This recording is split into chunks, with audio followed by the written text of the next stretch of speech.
To A1R Psychic Radio here on Moonstruck TV with Amanda Hall Psychic all the way from the Gold Coast. What an absolutely fantastic week we've had. Wherever you are in this amazing planet of ours, here in Australia it never seems to stop raining, or so it seems like at the moment. But look, we're not complaining. We need the rain. I mean, I suppose we don't need quite as much as what we've had, but look, I look at it in a positive way. The more it's raining, the more maybe it's washing away COVID. You can call me a supreme optimist, and I probably am, but that's the way I like to think of it, as washing away the germs and replacing it with some beautiful fresh water from the sky. So we're going to get straight into the show. We've got a lot to talk about today. So this week's Simply Tarot card of the week is called the Strength card. Now, I just want to go into a little bit of background about the cards. All of my cards were actually purpose shot photographs with real live people, real live scenery, and scenery from around the Gold Coast and southeast Queensland. Now, the one exception to the rule is this card, is the Strength card. I didn't know anybody that had a spare lion roaming around their backyard that we could actually get some real live photograph of a real lion, so we did have to use a stock photo in this instance, so I do apologise for that. But anyway, we're moving on to the Strength card. The card of Strength is the card of inner strength. Now, many of us have had our inner strength tested this year, and probably a fair bit in the last 2 years with COVID. But for many people that have been going through weather events around the world, they certainly have had their inner strength tested over the last short period of time. It's also the card of confrontation. Now, the confrontation can be with yourself, or it can be with other people. Now, when we talk about confronting yourself, it's soul searching. It's looking at yourself in the mirror and saying, do I like what I see? Do I not like what I see? Am I happy with what I'm seeing? Or it could very well be a confrontation with someone else, having that really in-depth discussion that you've been putting off for a long time, something that really needs to be sort of sorted out and looked at. We really do need to look at ourselves and say, what am I confronting? What are the things that I need to be dealing with? So it's a card of sort of inner strength, but it's also the card of confrontation. Do I need to look at myself and ask myself, is there anything else that I need to change? Now, we're going to dive right into the astrology. We've got a lot to talk about today with the astrology section and the glimpse around the universe. The first part of the chart I want to talk about this week, and now this is applicable for every star sign. It doesn't matter what star sign you are. Just because I'm going to talk about planets being in a particular energy, all that means for that particular sign is it's more emphasized.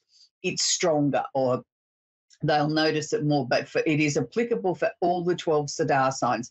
So we're going to kick off this week's forecast with Mercury, the planet of communication, is holding hands or conjunct the Sun, and the Sun is holding hands or conjunct Chiron, the planet of the wounded healer. Now, these two planets and one karmic part are sitting in Aries. Now, Aries is the first sign of the zodiac, so we're in the beginning of the astrological year with everything, with the Sun being in the first sign of the zodiac in Aries. So when we've got the planet of communication holding hands with the Sun, and the Sun is holding hands with Chiron, this is what it means for most of us.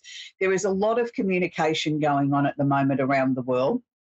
A lot of it is very, very me-first orientated. Look at me, have I told you about me? Hang on a minute, I've got something really important to say. Woohoo, did you see?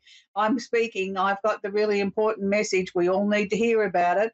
And by the way, I'm going to help you heal yourself at the same time. Just because I might be dropping a bomb on your city doesn't matter, but don't forget to look at me. I'm really healing things. I'm really making things better. And, you know, I used Ukraine there with the Russians dropping bombs just as an example of how ridiculous this can be. But at the same time, we've got politicians all around the world spruiking, look at me, aren't I fabulous? And, you know, don't forget I can heal your world and I can fix your world. I'll throw some money at this and I'll make promises over there. And, you know, nobody really believes me, but, you know, well, it all sounds good.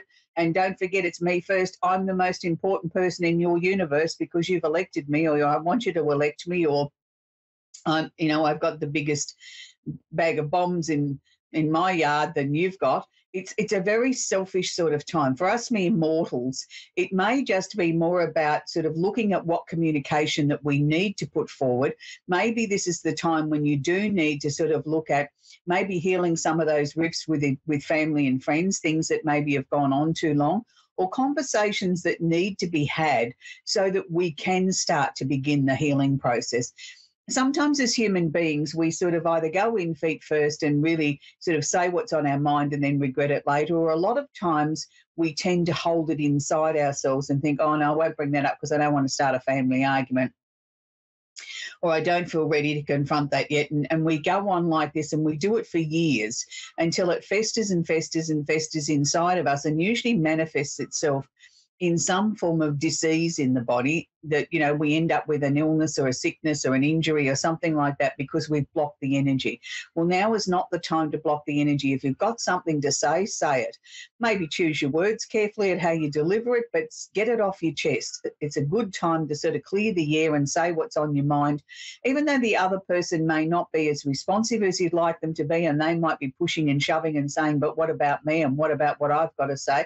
That's okay. Somewhere along the line, you'll both sort of absorb what you need to out of the conversation that's being had. Maybe we can address it again at a little bit later stage as well. So so that's where the healing part of it comes in with Aries. We're now going to move on to the next part of this week's forecast. And again, we've got an Arabian part, or what's known as a karmic part. We've got the part of fortune, conjunct or holding hands Jupiter. Jupiter's conjunct or holding hands Neptune. Now, the Arabian part and the two planets are sitting in Pisces. So the part of fortune doesn't mean where we're going to see the pot of gold at the end of the rainbow. What it means is this is where we can find the greatest fortune in our lives. It's what we see as our own personal fortune. Now, that's to a lot of people, that means money. I don't look at it as that. I look at it as being where you can find the most peace, where you can find that you can be the happiest, where you can feel yourself, where you can feel that you've really achieved everything that you wanted to achieve, or well on the road to achieving the things that are important to you that are going to be your part of fortune. So with that conjunct or holding hands, Jupiter, the planet of opportunity and luck and expansion, and Jupiter is also holding hands with Neptune, the planet of illusion or delusion, or more importantly, the planet that allows us to come out of the Neptunian fog and start to see our way forward to much, much better days. So I'm looking at this as an opportunity for us to really expand our horizons, that we may have felt like that we've been walking around in a fog or in the dark for a little while, but finally now we're starting to see the light at the end of the tunnel. We're starting to see that glimmer of hope. We have the opportunity to expand our world right out now, to take on board new opportunities, whether that's a move of residence, maybe a long distance move, a new job, sort of just stepping out of your comfort zone a little bit, finally getting in touch with yourself, listening to your own inner voice, starting to work with your own intuition. We all have it. It's like most things in life. The more you practice it, the better you get at it. And practice makes perfect was an age-old saying. I look at psychic energy as something that needs to be worked with every single day. You need to learn to listen to your own triggers.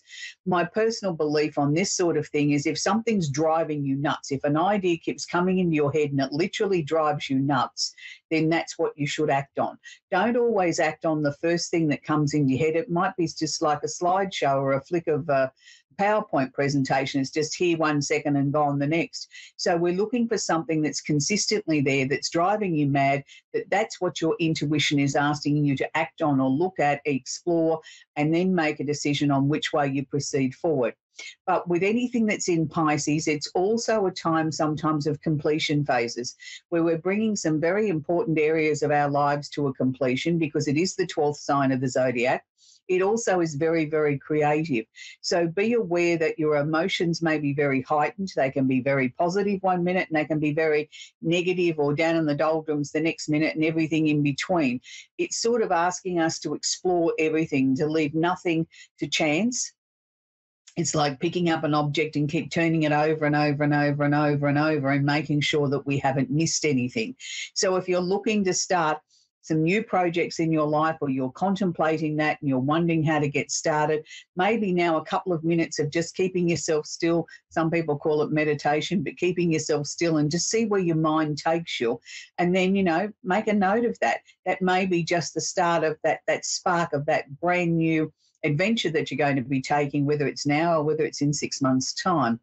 We also have a lot of action sitting in Aquarius. Now, I'm trying not to rush through this, but, you know, there's been so much to talk about on an astrological front, and we've had so much going on in the world that every time you turn the news on, it's sort of like, do I really want to hear it? It's, you know, besides the terrible goings on that are happening in Ukraine by Russia, which I do not agree with at all. Nobody has the right to turn around and bomb another country because you think you might want it. That's just plain silly. If it was children in a sandpit fighting over a toy or trying to dominate another child and take a toy, we'd tell them to share. We'd tell them not to do that. That's, you know, the other person's possession, you know, go play with your own. Well, that's something that somebody should simply tell Russia to do, go play in your own backyard and leave Ukraine alone to get on with their life. But I don't know that it's quite that simple. But it sort of seems to be between that and COVID doesn't seem to be sort of showing us the back door anytime soon, that it's not going away from us. It seems to be sort of regaining its strength, and more countries go in and out of lockdown and restrictions and whatever. And that affects the whole globe, because as one country or one nation goes into lockdown, then that creates supply chains and different pressures and things on the rest of the world economy too. So maybe the lesson here out of all of this, particularly out of the COVID situation, is each nation, each country's got to learn to become a little bit more self-sufficient.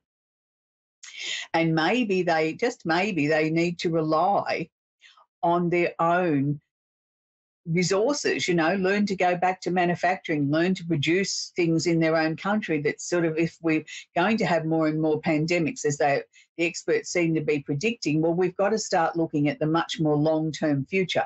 So that's what I sort of see the first part of this astrological forecast leaning towards too. It's not just the here and now, but we've got to start making some long-range plans. And it's the people in power that need to be starting to look at this. But we as the public need to be starting to demand this of our politicians and our leaders, that they need to be sort of doing some forward thinking instead of thinking for the next 5 minutes or the next month or getting elected next month or whatever the case may be. Let's start to get some long-term planning back, and let's start to get things back into reality instead of 5-minute politics that seems to be on a 24-hour cycle, and we've forgotten about that and we move on to the next headline. We need to get back to some real policies and starting to listen to the people that voted you in. So we're going to talk about what's happening in Aquarius. We've got Mars conjunct or holding hands Saturn, who's holding hands or conjunct Venus. So Mars is the planet of action. Mars is also the planet that governs things like wars and weapons and things like that. I tend to look at Mars as being more the planet of action. I try and avoid the negative things if at all possible. Now, when Mars is conjunct or holding hands with Saturn, Saturn is the planet of the taskmaster. A lot of astrologers term Saturn as being the father figure planet. I don't look at it in gender terms like that, because Saturn to me can be very strong in a female chart, and you can meet somebody that has a very strong Saturn in their chart and then certainly not masculine. They can be very forthright and very determined and can think like a man but can still be very feminine. So I tend to look at it as Saturn as being able to be both male and female.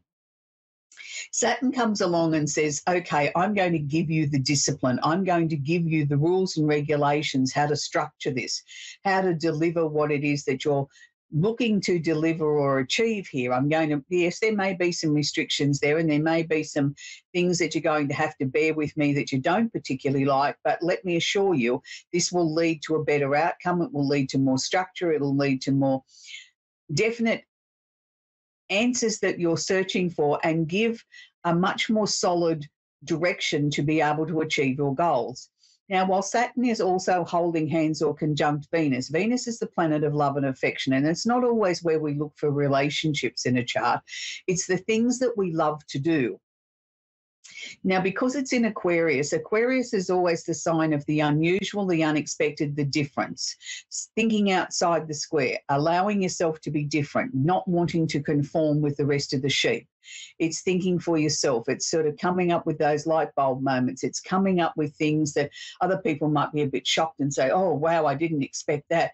Oh, I don't know whether I can deal with that, because we've taken them out of their comfort zone. And that's what the Aquarian energy is all about, is taking people out of their comfort zone and giving them a little bit of a shock treatment to shock them into, hang on a minute, we don't always have to do everything the same way we've done it for the rest of our lives. We can do it a little bit differently now. We can think outside the square. So if we look at it in that way, that maybe Mars is giving us the action, is telling us we can get up out of bed if we structure our lives in a way that's got some sort of discipline, that we have a plan of action, we can achieve anything. But don't forget to sprinkle in there the things that we're passionate about, the things that are going to put a smile on our face, and let's try something different. Let's not just put our same feet in the same holes and go around the racetrack in exactly the same way. Let's dare to put our feet in a different hole and maybe speed it up or slow it down, or a combination of things, so that we might end up with a different result, and we may also find that it's much more pleasant.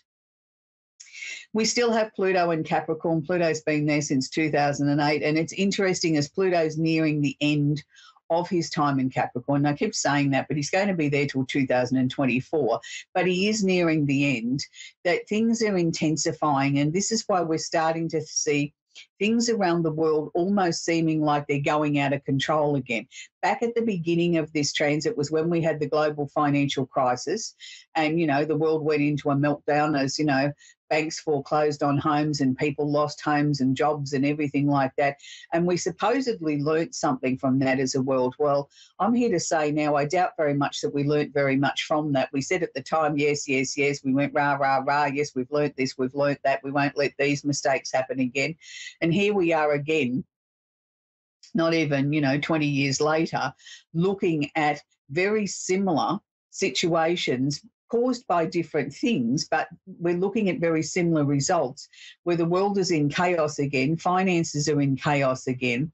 We haven't literally learnt anything about the financial lessons that we as a globe should have learnt, let alone about global warming. We've had this opportunity to try and start to fix the planet and prevent global warming from becoming a major issue, and all as we seem to be doing is ignoring it. And it's not just here in Australia, it's around the world. I just don't think we're taking it seriously enough. And this is why we keep seeing these peculiar weather events that are becoming more and more frequent. The North and the South Pole is melting. We should be concerned. We cannot keep continuing to ignore climate change.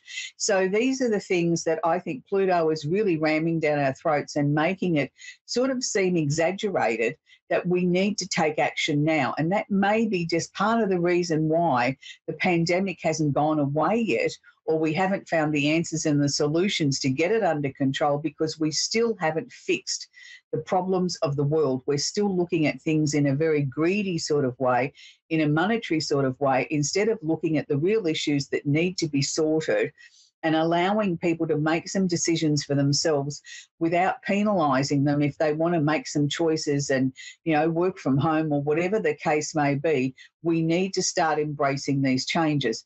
Anyway, we're going to have our first caller now. We're going to talk with Bobby in Boyers in Pennsylvania. Are you there, Bobby? I'm here. I'm sorry I called you by the wrong name, sweetie. Do you have a question I can work with, please, Bobby? I just want to know how my son is doing. He's passed away. Oh, okay. I'm sorry to hear that, Bobby. Look, I can assure you, I've never had, in all the years of working in this industry, I've never had somebody come through from the other side and tell me that they're absolutely miserable, or they're not safe, or they're not well on the other side. Yes, of course, nobody wants to be on the other side and away from their loved ones, but usually they are all sort of, please let my family know I'm happy, I'm safe, I'm well, I'm contented. What I'm picking up around your son is the fact that, was he a quiet sort of young man when he was with us? Was he somebody that sort of kept very much to himself? He didn't talk much about himself? Yeah. Yeah, because that's the energy he's sharing with me now, sweetie. Oh. It's like, he's still very much sticking to himself. Like, he's still very quiet. He's still, I feel he's saying to me that he wants you to sort of let go of the pain. I mean, I'm sure he appreciates how hard it is for you to try and, continue on with your life without him and without him being here, and all the special events that happen in a year take you right back to when it first happened. But he's asking, can you please try and remember him in the happy times, in the way that, you know, the fun times and the things that you had together. He wants to see you smile again. He's telling me that he had an inkling that his time was coming. So I don't know what he means by that. Was he sick before he passed, or? No, they don't know if it was a murder or what. Right. No, he's just sharing with me that, you know, 2 or 3 days before he passed, he just had a feeling that he wasn't going to be here much longer. Not that he was able to talk about it, because he thought it was just a weird thing to come into his mind and he sort of dismissed it. But he's just letting you know that in a strange sort of way he was ready. He keeps telling me that you'll find some answers in some written words. Now, is that in some sort of poetry that he liked, or is it some sort of book that he liked to read, something that was comforting? I have no idea. Well, it's going to come to you. He's either going to show it to you, the book's going to fall out in your feet or something like that when you're dusting. There's going to be a sign. You'll know what it is, or it'll come to you in a dream. But he's just showing me this open book and he keeps reading these lines. I couldn't see the words to tell you even what they were. I didn't feel it was a Bible, but I did sort of feel that maybe it was poetry or something that he liked to read, something that was a great comfort to him. So watch out for that when you're doing the housework. If something falls out at your feet and you think, oh, I don't even remember that book, or what's that all about, just open it up. Wherever it opens up, naturally will be the message from your son. But it's something you've got to allow to come at its own time. Don't try and sort of force it. Or he might come to you in a dream and show you the name of the book that he wants you to look for, you know, in his possessions. But I know he's fine. He's showing me a beautiful big pink heart. That's his way of telling you that he loves you and he misses you. And his energy is now pulled back. So I hope that helped you, Bobby, but I know he's very much around you all the time. So that's where we're going to leave Bobby. It's always hard when you lose somebody, and I can't begin to imagine what it's like to lose a child. Anyway, we need to move on now. We've got Suzette in Barrie in Ontario, Canada. Are you there, Suzette? I am. How are you? I'm very well, thank you, Suzette. Do you have a question I can answer for you, sweetie? Yes, I was wondering, do you see us moving anytime soon? I do see you moving, but I don't know that it's going to be quite as soon as what you wanted. Are you hoping to move before, well, I thought you were hoping to move before August, but the month of August is what's coming up around you. Oh, can you see an area that we would move to? Bearing in mind, they don't give me, you know, actual names of locations. What they show me is a map. Now, looking at the map, with Australia being in the bottom part and you being in the top right-hand corner in Canada, wherever you're located now, I want you to go a little bit northeast. It's sort of northeast from where you are, and I hope you're not going to tell me that's going to take you into the ocean, but that's what they're showing me. It's a northeasterly direction. I would have said only about an hour or two away from where you are now, even though that's like a brand new location. It's still sort of familiar in a sense. Oh, okay. Oh, but they're telling me there's still some surprises around this. It could very well be because you're offered a job or something in that location, and that's the reason why the move ends up being that way. But it's a good move. I feel very excited about it, and it's where you will purchase a property and settle down and create a really good, solid family location. Oh, that's another question that I had wanted to know was, like, for the family, and thank you for answering that. Yeah, this to me is sort of like, you know, for you and your partner, I think the movie, it surrounds both of you, obviously, but one of you is going to be offered a job or offered a transfer there, and this is why this particular location comes up. Yes, we've been feeling the winds of change for a while, but neither of you have sort of really worked out where it is you want to go or what you want to do. You just know that change is in the air. Well, this is going to be the opportunity, and then when you get there, the area is so lovely and everything feels feels so right, and within 12 months you're purchasing a property there and you're settling down and talking about family and sort of really making it a home. But I see an older place that you're going to buy and you're going to do up and make it your own, but you get it for a good price, and the house is solid and it's got a nice yard and it's just a real family feel sort of house. When you walk in the front door, you can feel the love, that it's always been a very happy home.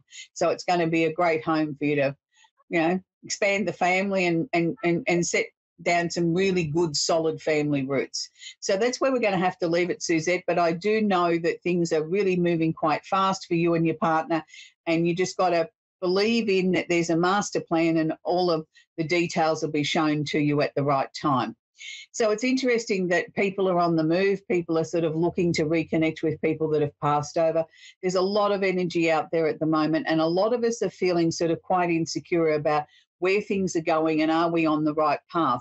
Again, I come back to, if it drives you nuts, then it's the right thing to be exploring. If it's a once only thing, acknowledge it, look at it and say thanks very much for the tip, but wait for it to develop into something much, much stronger. We're going to find this next week with so much planetary activity. Some people are going to find they're not going to be able to sleep as soundly as they would like to. Other people will have that much stuff running through their head. It's like, will you shut up? I can't stand it. There's too many things going in my head. Whatever happens for you, just know that it's meant for you. This is your way of dealing with the tremendous amount of planetary energy that's going on around us all at the moment. And it's a way of speeding things up, clearing things out, so that then we're going to get some real nuggets of wisdom and inspiration there of what the next steps are moving forward. So this week I want to leave you with a song that I think is very appropriate for the world at the moment. And it's just a shame that he's not with us now to sing this song to us live. But I'm talking about the one and only John Lennon. And the song is Imagine. Imagine if the world was in peace. Wouldn't that be a wonderful place to be? So until next week, I hope you enjoy your week. Don't forget to put John Lennon on the turntable and listen to those words of that very, very beautiful and powerful song by one of the greatest songwriters ever and singers, John Lennon. Bye for now.